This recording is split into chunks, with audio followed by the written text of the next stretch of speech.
Bien, muy buenas tardes, nuevamente aquí con ustedes. Mi nombre es Adriana, esto es Café Literario, transmitiendo en vivo desde la página de Facebook del Siam Hofesh. Le doy nuevamente la bienvenida y como siempre hacemos a las primeras personas que ya están conectadas. Buenas tardes Berta, buenas tardes Jaime, Eugenia y bueno, y quienes estén allí del otro lado, recuerden que siempre pueden comunicarse, saludar, dejar ideas, propuestas a través del chat y en base a vuestros chats, a vuestros comentarios, siempre seguimos generando este espacio, estas propuestas para compartir desde esta página en vivo y también después en diferido desde el canal de YouTube, que pueden encontrarlo en YouTube, lógicamente, como Siam Hofesh, Personas Mayores, y también este material lo enviamos grabado a todas las personas que nos han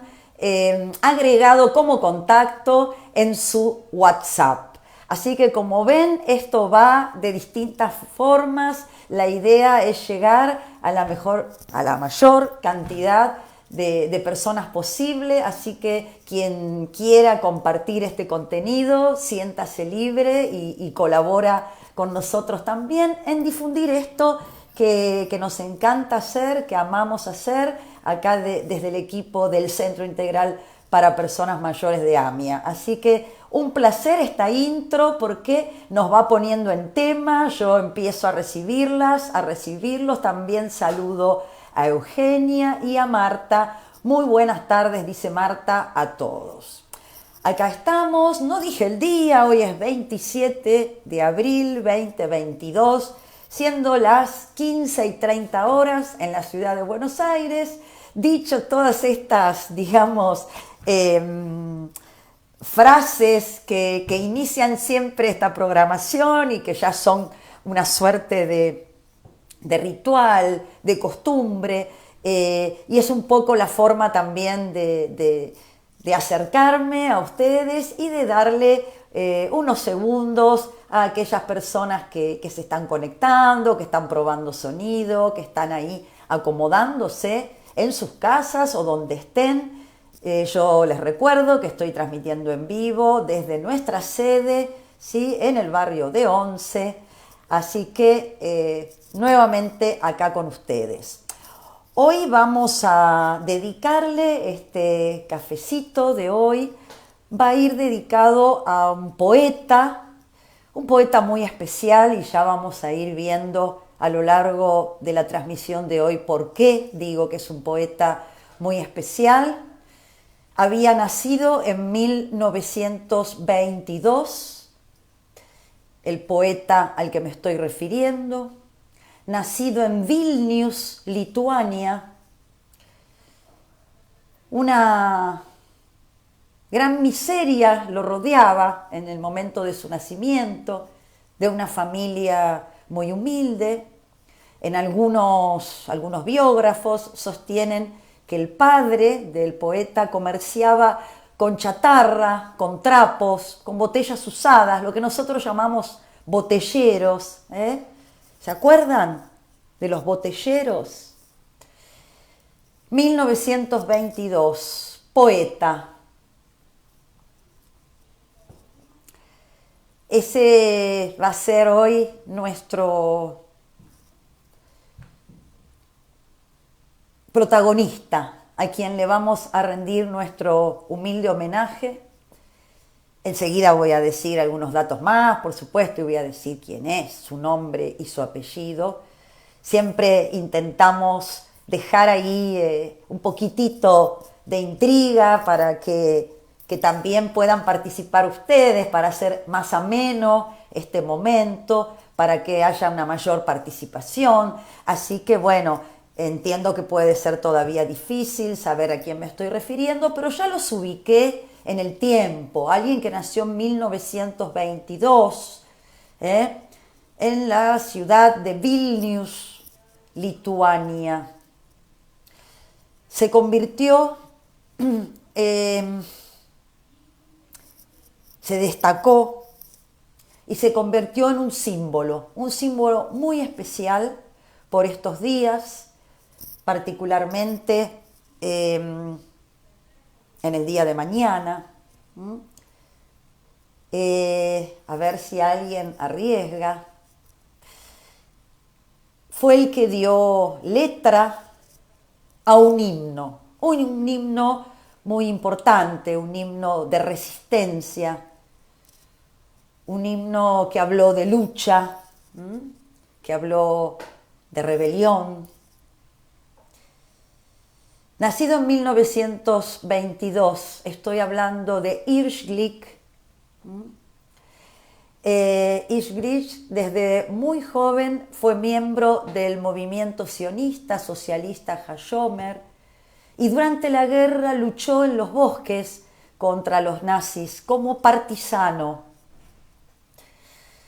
Murió en combate en el año 1944 y quedó inmortalizado, y por eso lo estamos recordando hoy, a través de su poema titulado Nunca digas. Este poema, luego musicalizado, se va a convertir en el himno de la lucha judía, en el himno de la organización de los guetos de Vilnius y símbolo del levantamiento de Varsovia. El himno, efectivamente, de los partisanos. Y hoy le vamos a dedicar, repito, nuestro café literario de hoy. Comparto la letra con ustedes. A continuación, cuando terminemos con el programa en vivo, seguramente voy a compartir también en nuestra página el himno ya musicalizado, ¿sí? Para que puedan oírlo. Aprovecho para saludar a Susu, a Julia y bueno, voy a compartir con ustedes el poema y luego vamos a compartir también algunos datos en relación a este poema. Nunca digas que vas por tu último camino, aunque los días azules se escondan tras cielos plomizos. El momento soñado aún está por llegar y nuestro paso resonará. Aquí estamos, de la tierra de las nieves a la tierra de las palmeras. Aquí estamos, con nuestro dolor, con nuestra pena, y donde cayó una gota de nuestra sangre, nuestro heroísmo y nuestro coraje brotarán. El sol de la mañana dorará el nuestro hoy, y el enemigo se desvanecerá como ayer. Pero si tarda mucho en salir el sol, por generaciones, van como el eslogan de esta canción. Esta canción fue escrita con plomo y sangre. No es el canto libre de un pájaro salvaje. Entre el derrumbe de muros rotos, la cantaba un pueblo con armas en la mano.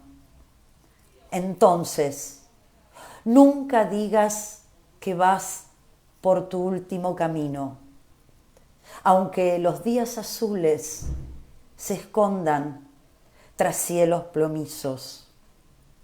El momento soñado aún está por llegar y nuestro paso resonará. Aquí estamos.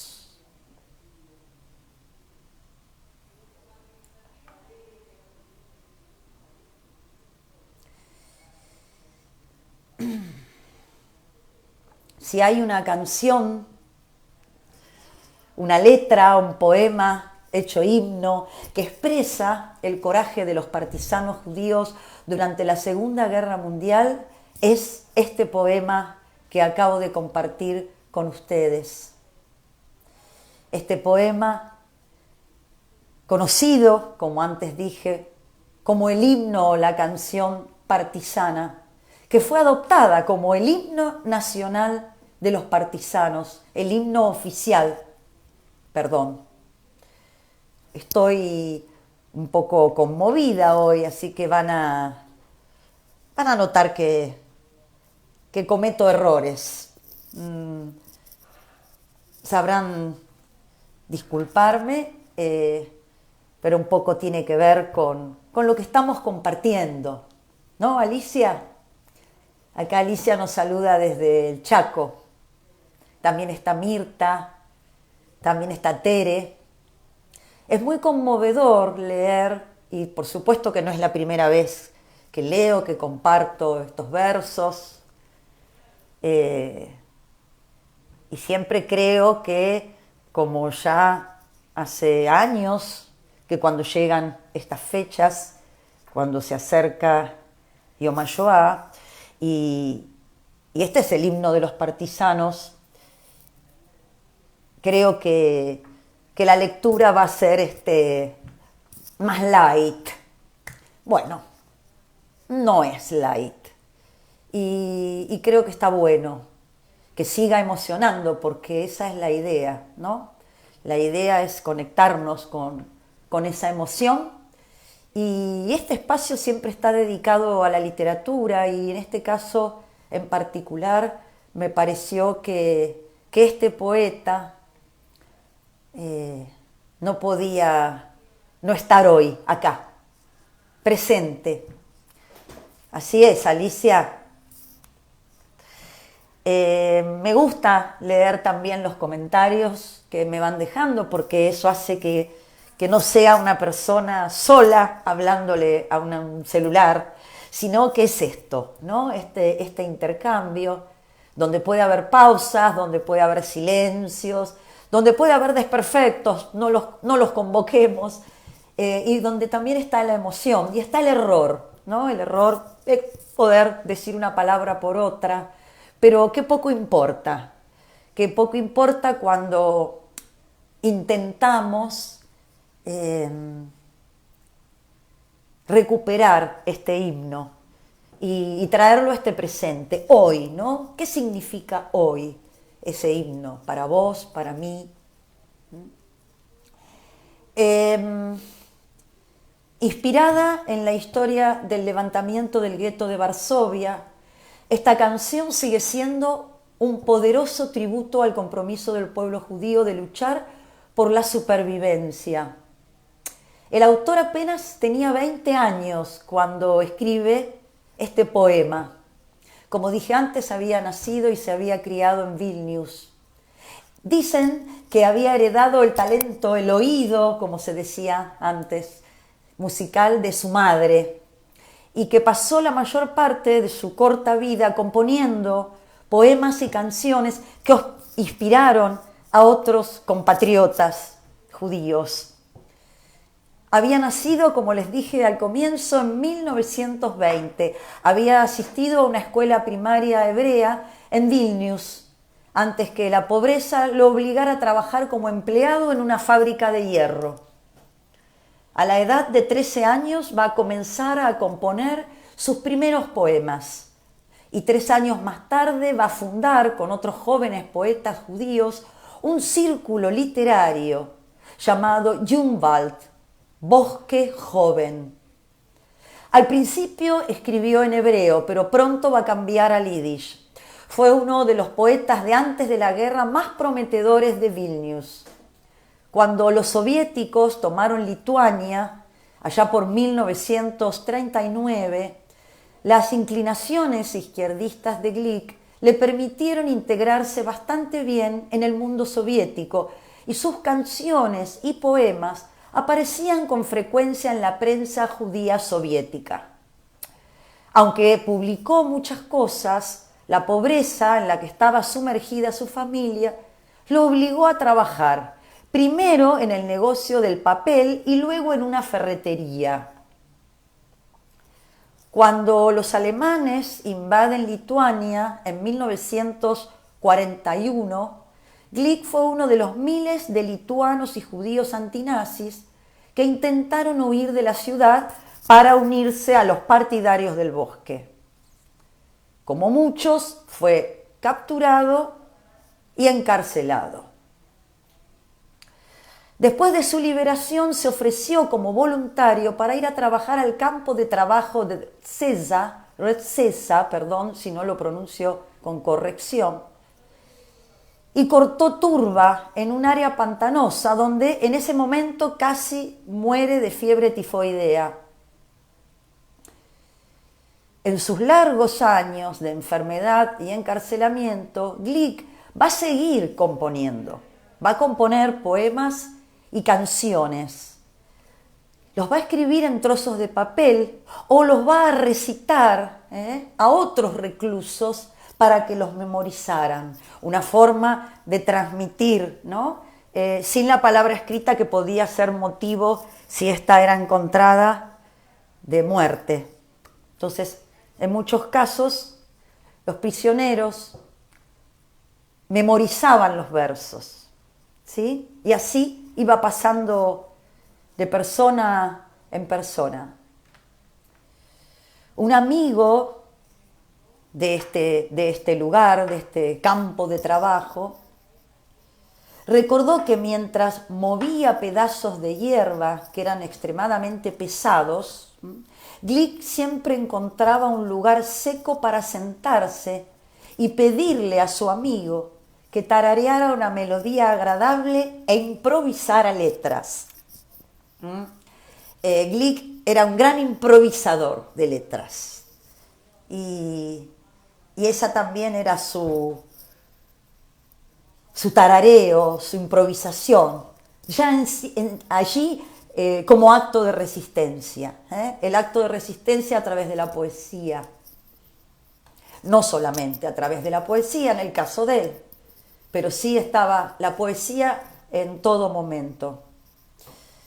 Cuando los judíos del campo fueron deportados al gueto de Vilnius en 1943, Glick ya era un conocido poeta y miembro de la resistencia. Con sus camaradas se vio envuelto en actos de sabotaje y en la preparación de una revuelta. También participó activamente en la escena literaria del gueto y trabajó en un círculo de escritores que incluía a Abraham Suskever, a Lea Rudnitsky. Mientras estuvo allí, escribió muchas canciones que adaptó a la melodía de una canción soviética compuesta por Dmitri Prokofiev, nos estamos refiriendo a Nunca digas, que va a ser musicalizada, ¿sí?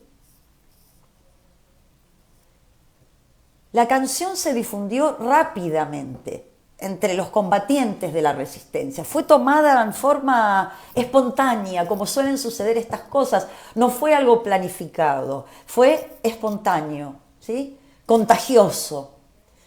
Muchas de otras canciones de Glick también eran canciones de resistencia, de optimismo, incluida la canción popular Still, que dice: la noche silenciosa está llena de estrellas.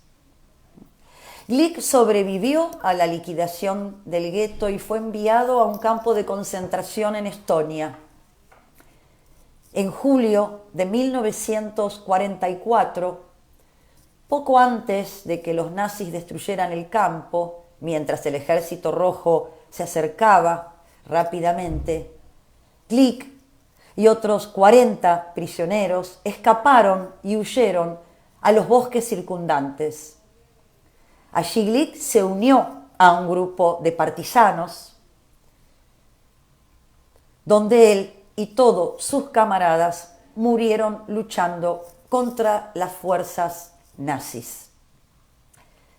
Este texto que les acabo de compartir, que estuve leyendo, está en El brillo de la palabra judía, antología de poesía yiddish del siglo XX, selección y versión de Liao Toker. Y en este caso lo encontré en un blog que se llama Poetas Siglo XXI, blogspot.com. El editor es Fernando Sabido Sánchez, Poetas del siglo XXI, Antología Mundial, 20.000 poetas y poesía, y allí se encuentra nuestro querido y bravo y luchador Ish Glick.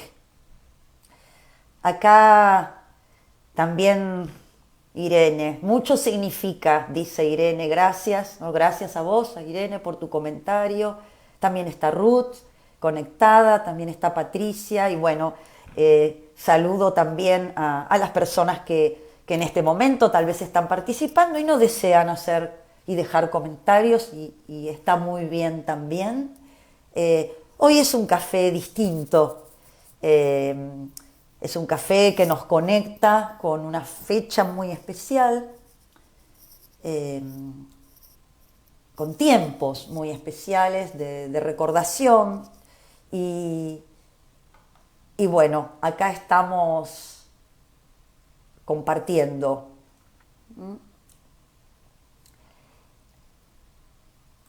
Quería comentarles algo más en relación también a la situación vivida por el poeta, y también algunas cuestiones que tienen que ver con la resistencia, con los partisanos, algunas confusiones también. Hace poquito alguien me preguntó, yo comenté que estaba preparando algo de esto para el café de hoy, y me decía, pero el himno de los partisanos no es el Bella Ciao, Bella Ciao. Sí, los partisanos eran aquellos soldados que resistían, ¿sí? A todo lo que fueron los movimientos nazis, fascistas, ¿sí? Entonces, el movimiento partisano tuvo distintas expresiones y se expresó de distintas formas, y es muy complejo, pero sí podemos decir en distintos territorios, en Polonia, en Italia, ¿sí? Hubo una serie, creo que todavía está muy conocida por estas épocas, que es La Casa de Papel, que popularizó ese himno. El Bella Ciao es un himno partisano, pero no es el himno partisano de los soldados judíos. El himno partisano de los soldados judíos es el poema que acabo de leerles, de compartirles, que antes de terminar la transmisión voy a volver a leerlo ya para el momento del cierre. Entonces, bueno, quería aclarar esto porque sospecho que no solamente hubo una sola persona que pensó esto.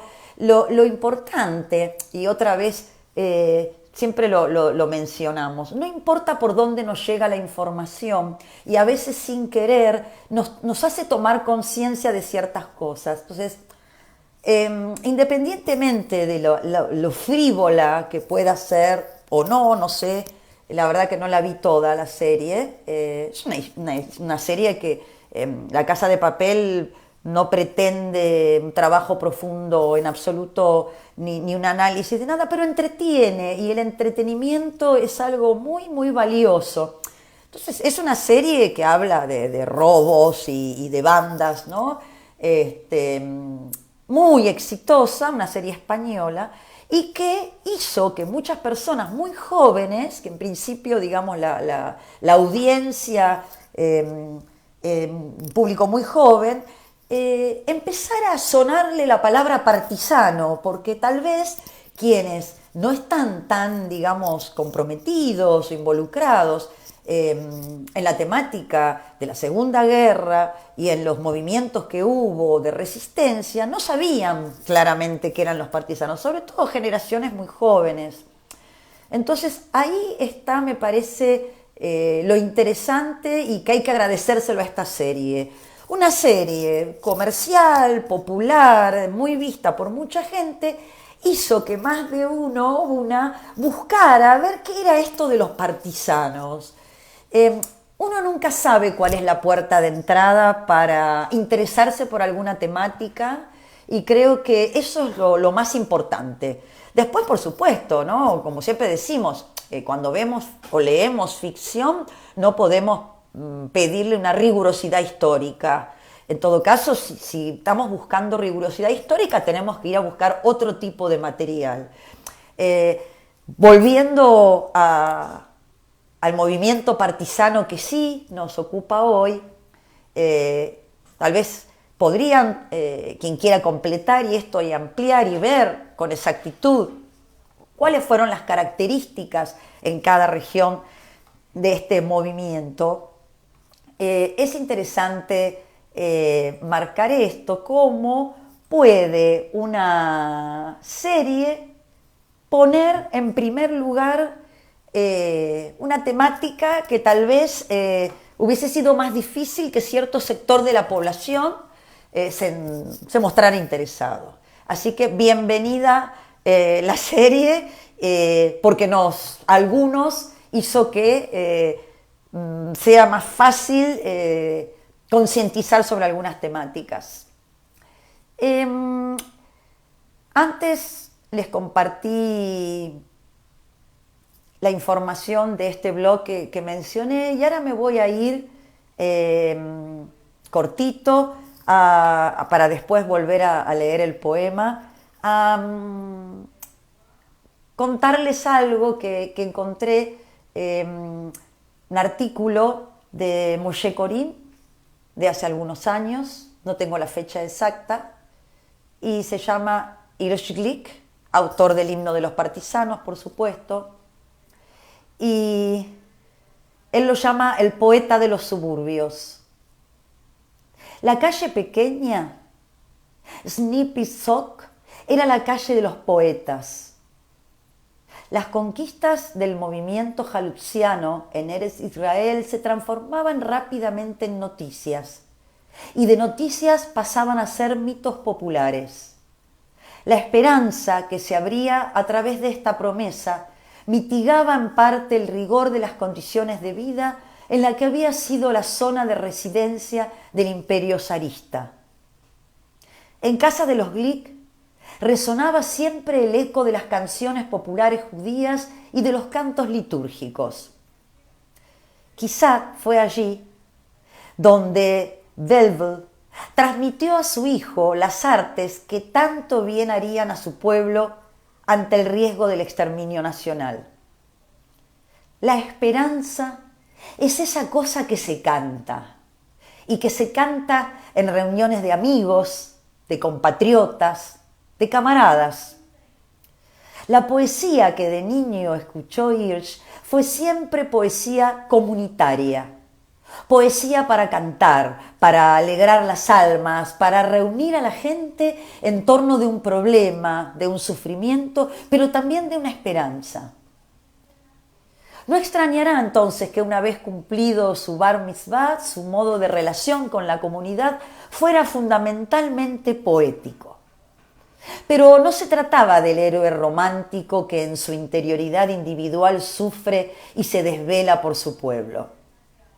Hirsch Glick espontáneamente concebía la poesía como obra colectiva.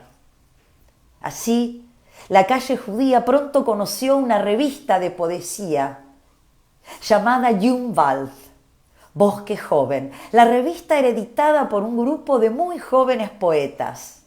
El promedio no pasaba de los 16. Hirsch Glick es el más destacado de esta camada, que descubre la pobreza y el dolor de los suburbios de Vilna, actualmente capital de Lituania. La actividad poética cubre todos los ratos libres de una vida laboriosa. Casi no pasa semana en que no escriba una nueva poesía. Pero como la motivación inicial había surgido de las reuniones y de los cantos, no se conformaban con hacer circular el texto escrito. Los jóvenes integrantes de la revista se reunían a leer en voz alta las composiciones de la semana. El rito de la recitación era el primer fin y el primer examen del valor literario de las composiciones. Allí se observa claramente que esta poesía de sesgo popular y social no tenía como destino la crítica estilística de los textos escritos, sino la recitación por millares de voces judías en rincones insospechados de Europa. Muchos jóvenes judíos de Vilno temían al pogrom como al peor de los males. La poesía llena de esperanza en una tierra redimida en Eretz Israel soñaba entonces, ante todo, con un país libre de amenazas, con una ciudad donde se pudiera salir a caminar por la noche sin temor a una golpiza, a una humillación o a un asesinato impune. El muchacho que había redactado su propio discurso para el Bar Mitzvah se había unido a las filas del movimiento Ad-Shomer Ad-Zair. Tal vez por esa razón sus primeras composiciones estaban tejidas en hebreo. Quizás luego la realidad del gueto impuso el yiddish. La poesía al servicio del pueblo tenía que estar escrita en la lengua que hablaba el pueblo en la resistencia. Al estallar la contienda en septiembre de 1939, el joven, que aún no había llegado a los 20 años, percibió la nueva presencia soviética como una liberación de los peligros pogromistas. Irónicamente, la guerra aparecía como liberadora, pero la esperanza en el Mesías del tanque roja, en los mongoles que cuidaban el Puente Verde, pronto se iba a desvanecer. En esos días, en el poema Alguna vez, Irish Glick escribió: «Alguna vez soñé con ser el héroe de una leyenda. Aunque el sueño se haya cumplido en el seno de una pesadilla, efectivamente se cumplió». Veamos cómo. Cuando las tropas alemanas se acercaban a Vilne en yiddish, el día anterior al ingreso definitivo, Irish Glick y miles de judíos huyeron rumbo a Rusia. No todos llegaron. Los bombarderos y los motociclistas alemanes interrumpieron la huida de muchos de esos miles. A pocos kilómetros de la frontera soviética fue detenido Glick. Allí comenzaba otra existencia. Las condiciones absolutamente transmutadas, el pasaje de la esperanza a la más cruel opresión, terminaron por darle a la poesía de Glick un destino totalmente distinto. Se transformó inmediatamente en un arma de resistencia. Quizás en pocos sitios sea tan precisa como en el gueto de Vilno la sentencia: la poesía es un arma cargada de futuro.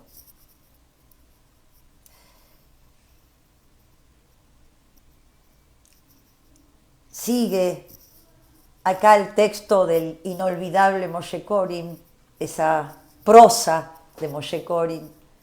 Voy a compartir, por supuesto, el texto completo, pero prefiero hacer esta pausa aquí.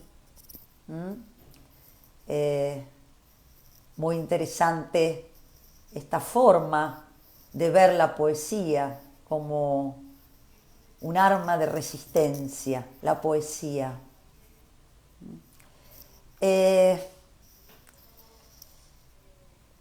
Vamos a compartir nuevamente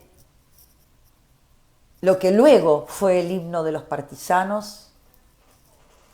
El texto en yiddish pertenece a Irish Glick, la traducción es de Moshe Corin y la música, que luego cuando lo escuchen está en YouTube, pero yo les voy a mandar el link, es de Dimitri Pokras. No digas nunca que transitas tu final. Si el día ocultan cielos de metal, nuestra hora tan ansiada ha de venir. Cuando redoble nuestro paso, henos aquí. Desde el país de las palmeras al de la nieve. Es nuestro inmenso dolor el que nos mueve, y allí, donde nuestra sangre haya caído, brotarán nuestro valor, nuestro heroísmo. Se borrará el ayer con el enemigo, la luz del alba alumbrará nuestro camino, pero si tarda, pasará nuestra canción como consigna de una a otra generación. Con sangre y plomo la canción escrita está. No es la de un pájaro feliz en libertad, sino que un pueblo entre muros derrumbados la cantó con las armas en las manos. No digas, pues, que transitas tu final, si el día ocultan cielos de metal. Nuestra hora tan ansiada ha de venir, cuando redoble nuestro paso. Henos aquí. Notarán que la primera traducción difiere levemente de la segunda que he compartido aquí, porque bueno, son traducciones distintas, son aproximaciones. Entonces en el último verso dice, nuestra hora tan ansiada ha de venir, en vez de decir cuando redoble nuestro paso, aquí estamos, en la traducción que elabora Moshe Corim dice, nuestra hora tan ansiada ha de venir, cuando redoble nuestro paso, henos aquí.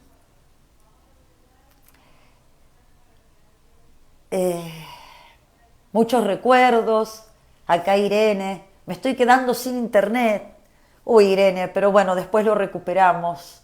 Moishe era director del Shule, donde estudió mi hijo menor. Qué lindo recuerdo, Irene. También le estamos dedicando a él este cafecito. Siempre homenajeamos a más de una persona cuando homenajeamos, ¿no? Bien, saludos acá, hermosos comentarios y bueno, los voy a dejar, los voy a dejar para que si quieren seguir dando comentarios en este chat o después. Quería comentarles que el próximo miércoles 4 de mayo no voy a hacer la transmisión en vivo, me voy a tomar una semanita de descanso, así que nos vamos a volver a ver el miércoles 11 de mayo, miércoles 11 de mayo, 15:30 horas, en vivo por esta misma página. Y por supuesto, les decía, recién ahí hubo un problemita con la señal, que el próximo 4 del 5 no voy a estar transmitiendo, sí nos vamos a volver a ver por este medio el miércoles 11 de mayo. Gracias a ustedes por estar y les voy a mandar el material prometido seguramente entre el día de hoy y el día de mañana. Muchas gracias por estar. Hasta pronto.